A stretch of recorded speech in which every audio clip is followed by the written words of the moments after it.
Assalamualaikum warahmatullahi wabarakatuh. Izin memperkenalkan diri, nama saya Anglia Aditya Sarean. Saya dari kelas A, jurusan D3 Keuangan Perbankan semester 3. Assalamualaikum warahmatullahi wabarakatuh.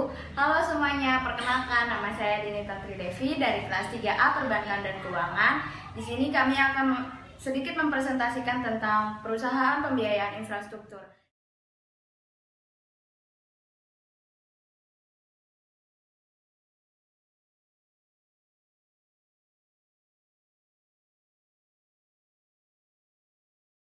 Perusahaan pembiayaan infrastruktur adalah badan usaha yang khusus didirikan untuk melakukan pembiayaan dalam bentuk penyediaan dana pada proyek infrastruktur.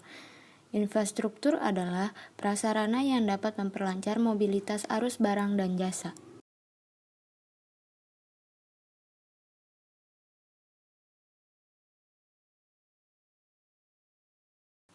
Kegiatan usaha dari perusahaan infrastruktur adalah yang pertama direct lending, yang kedua subordinate loans, yang ketiga credit enhancement, yang keempat advisory service, yang kelima equity investment.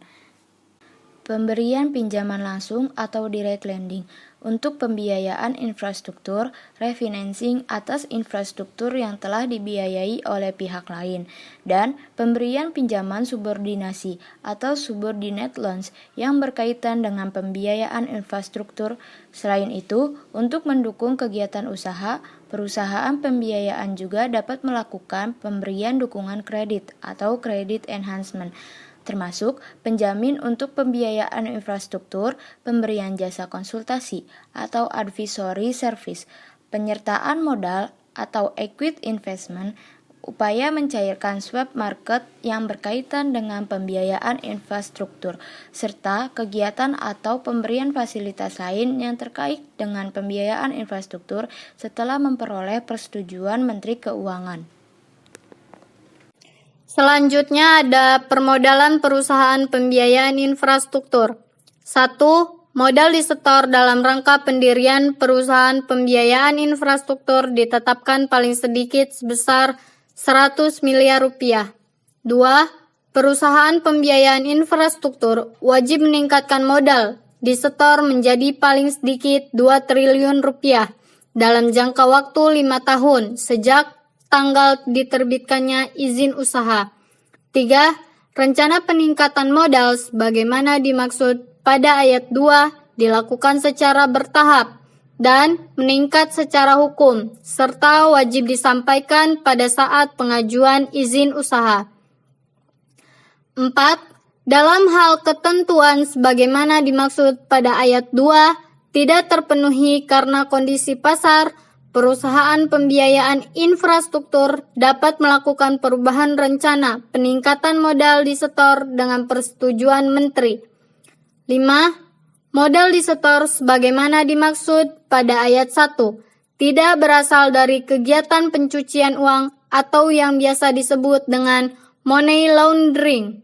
Yang keenam, perusahaan pembiayaan infrastruktur wajib memiliki modal sendiri paling sedikit sebesar 50% atau 50/100. 7.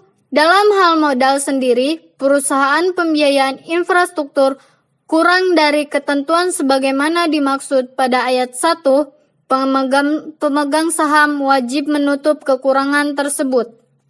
Berikutnya ada pinjaman, penyertaan, dan penempatan dana. 1. Pinjaman. A. Penerbitan surat-surat berharga. B. Pinjaman jangka menengah dan atau jangka panjang yang bersumber dari 1. Pemerintah Republik Indonesia. 2. Pemerintah asing. 3. Organisasi multilateral sebagaimana dimaksud dalam pasal 6 ayat 3. 4. Bank atau lembaga keuangan bank dalam maupun luar negeri. C. Hibah atau grant. Yang kedua, penyertaan. Perusahaan pembiayaan infrastruktur hanya dapat melakukan penyertaan modal pada perusahaan pembiayaan infrastruktur lain dan atau perusahaan yang bergerak dalam proyek infrastruktur. 3. Penempatan dana. Perusahaan pembiayaan infrastruktur dapat menempatkan dana dalam bentuk surat utang negara, sertifikat Bank Indonesia, dan atau instrumen keuangan lainnya yang mempunyai peringkat investasi. Yang selanjutnya ada pengawasan BPKP terhadap pembiayaan pembangunan infrastruktur.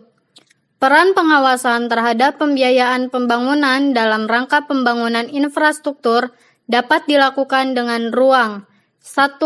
Memantau kebijakan perencanaan pembiayaan pembangunan infrastruktur.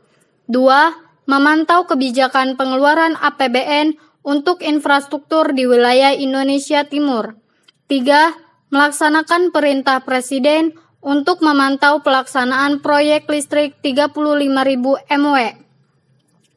Keempat, memantau pelaksanaan pemberian PMN kepada BUMN melalui APBN. Kelima, memantau rencana kegiatan refinancing proyek infrastruktur yang sudah berjalan. Keenam, memantau kegiatan direct lending yang akan dilakukan oleh BUMN dalam membiayai pembangunan infrastruktur. Ketujuh, mengupayakan penggalian sumber-sumber pembiayaan infrastruktur dari lembaga-lembaga penyandang dana yang belum termanfaatkan dengan mempromosikan tata kelola yang baik terutama bagi penempatan dana untuk lembaga keuangan non-bank. Kedelapan, pengawasan yang komprehensif sejak dari perencanaan, pelaksanaan, dan pertanggungjawaban sebuah program dan kebijakan yang dilaksanakan pemerintah. Terima kasih telah menyaksikan video kami. Semoga video kami bermanfaat bagi teman-teman.